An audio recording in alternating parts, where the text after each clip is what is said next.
Hello guys, today I'm going to tell you about that Marlin token. Now before I start the video, let's share my legal disclaimer. This video is only for educational purpose. Do your own research for the investing.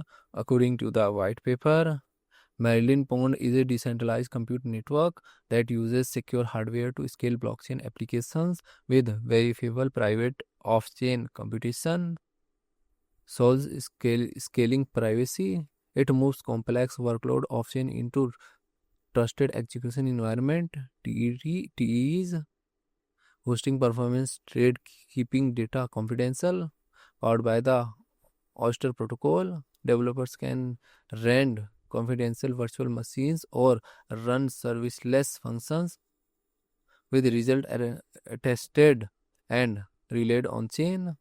Pound token fuse the network. It is stacked to run validator nodes used for governance voting and required to access network services. Marlin project institution rating is 4.2 and this project audited by Ceritic. Marlin token total supply is 10 billion and circulating supply is around 8.22 billion pound token.